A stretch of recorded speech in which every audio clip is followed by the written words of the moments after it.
Second. Okay. So this is a quick video on how to get started in Necromunda. I've been excited about Necromunda recently, so I just wanted to do something regarding Necromunda. This is not a guide on how to play. This is just outlining some of the basics you need to get started with the game. So just really quick, what is Necromunda? It's a campaign skirmish game. Um, Necromunda actually has some pretty unique mechanics um, and a unique selection of units that don't really appear in normal 40K. So one of the things I really like is there are group activations that are designed to be strong. If you've played Kill Team, you know that group activations are really a mechanic that's it really feels weak. Group activations feel more like a nerf to stop you from like activation scumming and just like, okay, I move this worthless guy, I outnumber you 3-1 or something. I move this worthless guy, you go, and then you're forced to basically set your board state up so that the rest of the enemy's force can react around you. I normally don't like alternating activation games, but because it's usually about single activations.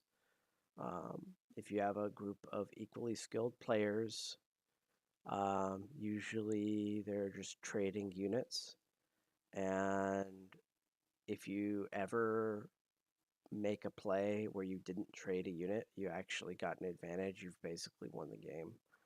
Um, I also don't like alternating activation units because it's very rare that I play one where your force feels like it's some kind of a coherent force that's working together.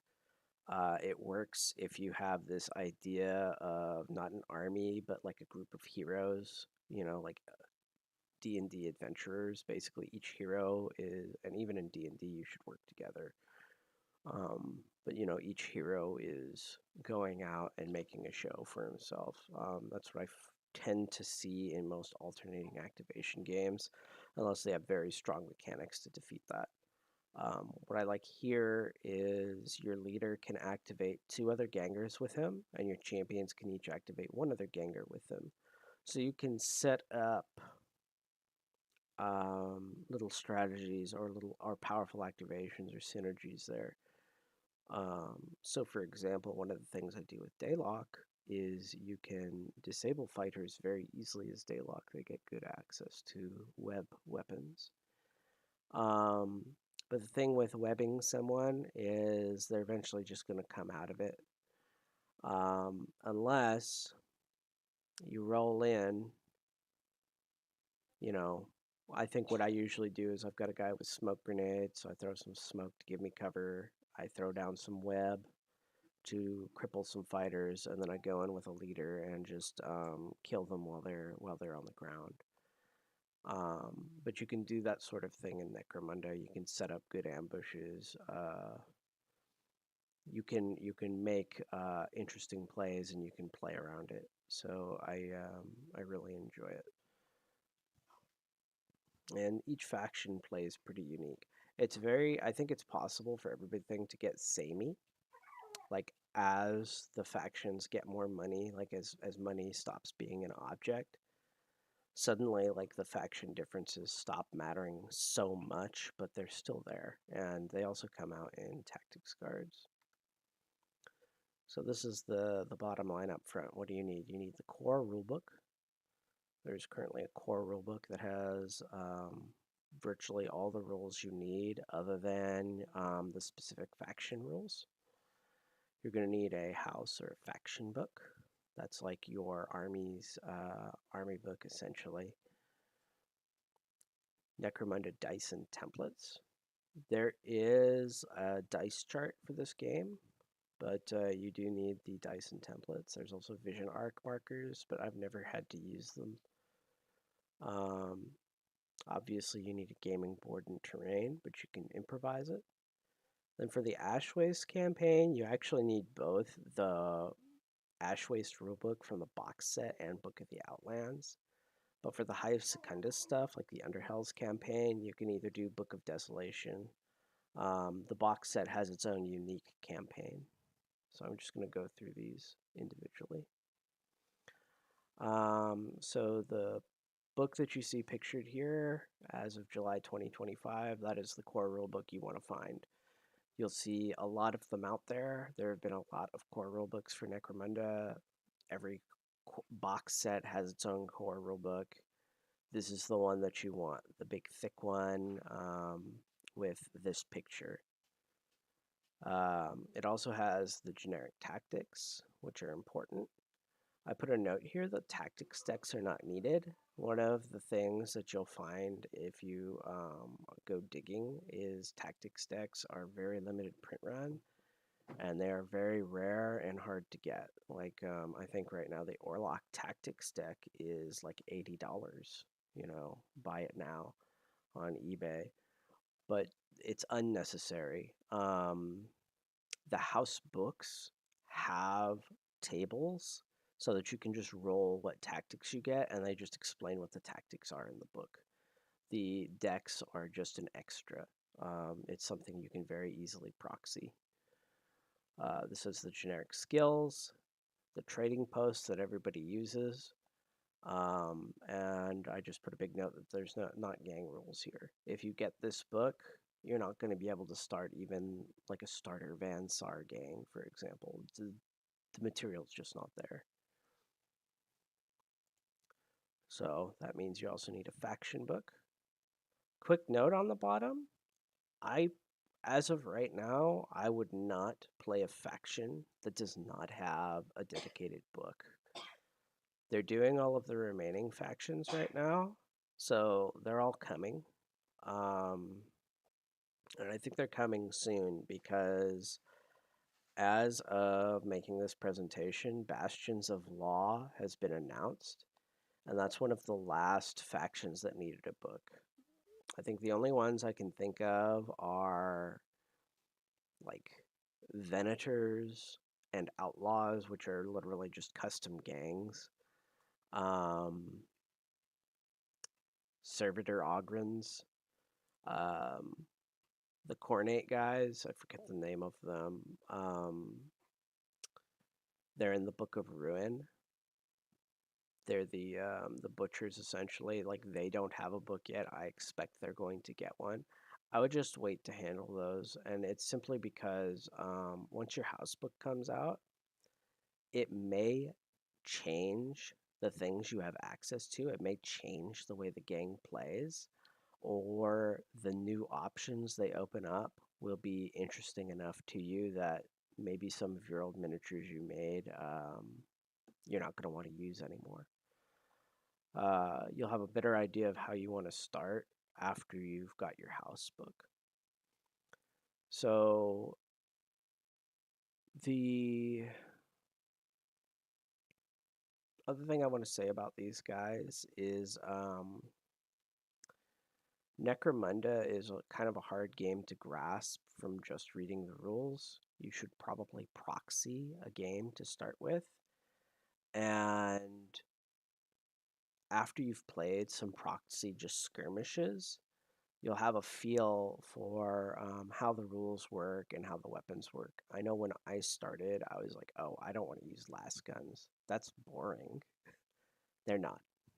They're not boring. Like if you look at a Goonhammer review or you look at anybody that plays the game and they recommend you just load up on a bunch of last guns, there's a reason. It's because they're good and the gameplay is good enough that not having a bunch of wacky weapons is okay. So as far as picking factions, I would say Rule of Cool is the best way to go. And just learn to play your faction with its special tools and how it plays. And if you really don't want to do that, or maybe your friend is picked the faction you thought was the coolest, so you just want something you like the way it plays. If you've played a few games, or if you've proxied a few games and you feel like you have a grasp of the type of style you want to play, another thing you can do is you can go through. There's online tools that contain the trading post items, but they also tell you who gets discounts on those items or who certain items are exclusive to. You can just go through there, and if you see, oh, this particular faction has a bunch of exclusives or a bunch of discounted items, like let's say you really like shotguns, you'll notice Orlocks get a bunch of exclusive shotgun ammo, and they get really heavily discounted shotguns. If you like web, Daylock gets discounted webs. Um, that sort of a thing. Uh, that's a way to help you, but seriously, all these factions can play with each other fine. So really just look at the one you like the best and go with them. I haven't been unhappy with any of the gangs I've played with or against. We've used Daylock, Orlock, Escher, Vansar, and Ashwaste Nomads. I haven't seen Enforcers, Ironhead Squats, Goliaths, or Cawdor. I always worry about Cawdor because they're a very spammy gang. I mean, supposedly you can get like up to 10 extra fighters or something with them. And a generic fighter, with a stub gun is, at least early campaign, is still something to be reckoned with, still a threat. So I'm not sure about them, but I know, like I say, the factions I named, I was happy with the games we had. And I may have forgotten to mention this, but this game plays fine as just a skirmish game. You don't need to play campaign. In fact, I think personally the factions are a lot more unique when you play more of a starter faction than when you get money. So, one of the other things I mentioned needing is dice and templates.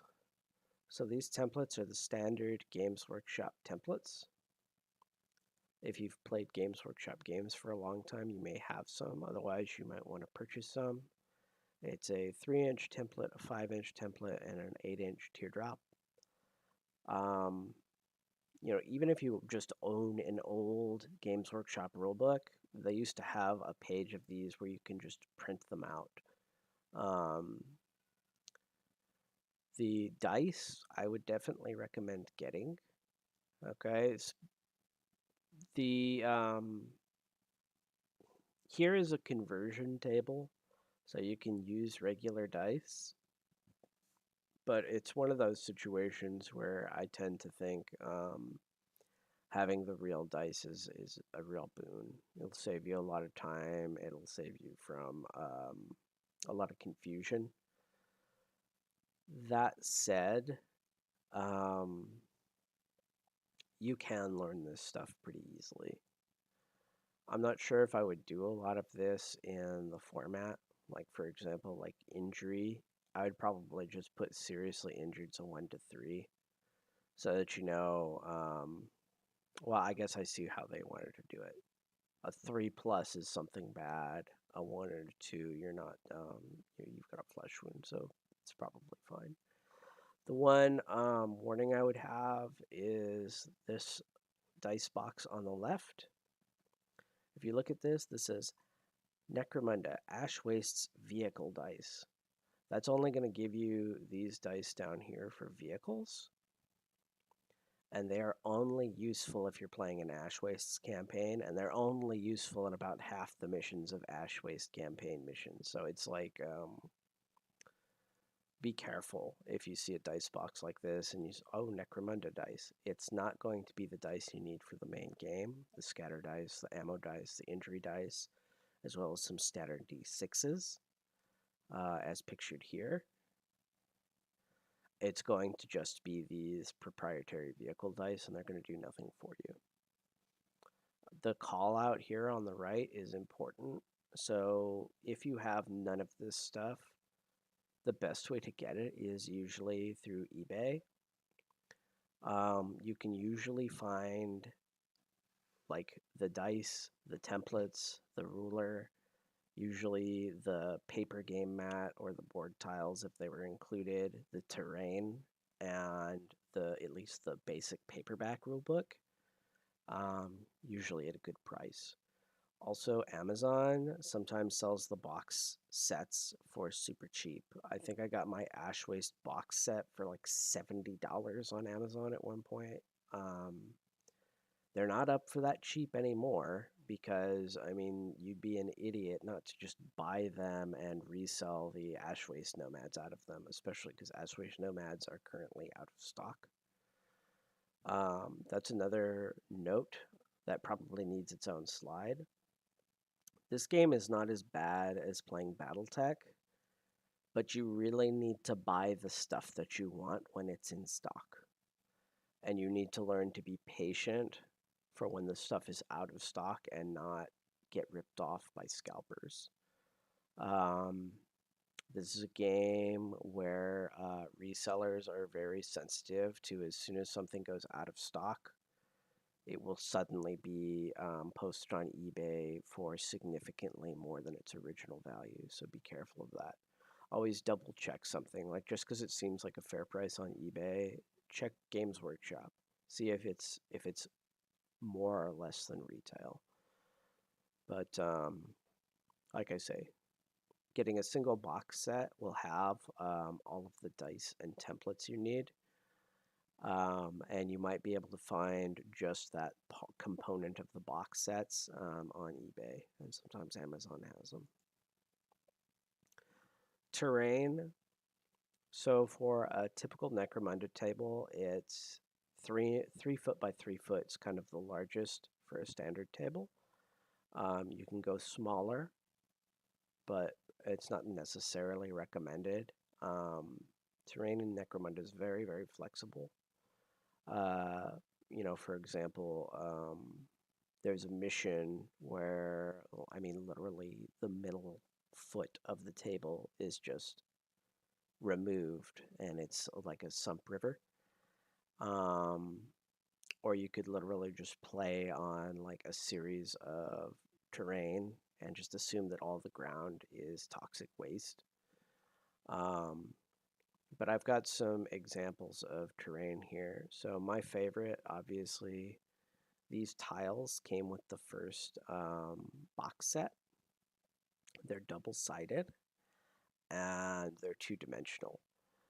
So you can see the walls here. They came with doors and pieces of cover. And they also come with this here. So these little pipes are ductways that you can use in action to cross a wall. These are holes in the floor. And these are kind of vision arc templates. They're rarely necessary. You only really need vision arcs if you have a tactic that requires a fighter to be outside of a vision arc, or if you're using like a backstab weapon. So this picture on the left is this is like the basic Zone Mortalis terrain that Games Workshop sells. Very expensive, and for a 3x3 board, you actually need 9 of these tiles, and they come in packs of 4. So if you want the full board, you actually need to buy three boxes of the stuff, and one of the boxes you basically discard 3 tiles. So it also, in my experience, doesn't go together incredibly well. I think you need to rubberize the bottom, or what I'm planning to do is just take one of my like mouse pad gaming mats, putting it upside down so the black rubber is sticking up and placing the tiles on the rubber. I'm hoping that'll stop them from shifting so much. This Zone Mortalis terrain is very sensitive to shifting. So for example, you see this door here. It actually needs to be locked into this wall. If this tile, well, it does lock into the wall. It has tabs that stick into the wall. So if this tile shifts, it's going to completely screw up all these doors, and it's probably going to displace these columns. And it shifts very easy. None of this stuff is actually like locked into place. It's just, I don't know how to describe it. It's like these just have components that stick out like an eighth of an inch that go into some of the recesses here. So they're not actually locked in. This in the lower right is just an example of third-party terrain. So this is obviously MDF, and you can see these are like Coke cans or something. But you don't even need this. I mean, you could just pile up some books or use cardboard or something to make walls or set up a board. You could completely improvise. And then the last image I put up here, this is the boarding action terrain. There's no reason you can't use the boarding action stuff for Necromunda. I personally believe the only reason why Games Workshop does not promote using boarding action for Necromunda is exclusively because it's better than the Zone Mortalis terrain. So this stuff actually locks into place. These walls actually slot into the columns, and then the caps on the columns lock everything together. So if you were to bump this board, you might move the walls, but the walls would all stay intact, and it would be very fast to fix your board state. Whereas these, if you were to bump something and something gets out of place, it's very finicky to get it back into place. But like I say, I like the cardboard tiles the best. You just have to get lucky to find these. They do not sell them anymore. Last note, ashways can be played on a 4-foot by a 4-foot table. That's because you have vehicles, or at least the expectation is that you have vehicles. And it's supposed to be a mostly wide open board, but it has pretty severe weather effects that will change a lot about the game, change visibility, or change how fast people can move outside of a vehicle. It's specifically for like that vehicle format. And then just a note on some of the special campaigns. So for Ash Wastes, which I've been talking about a lot, you actually kind of need both of the books. The Ash Wastes rulebook out of the Ash Wastes box and Book of the Outlands.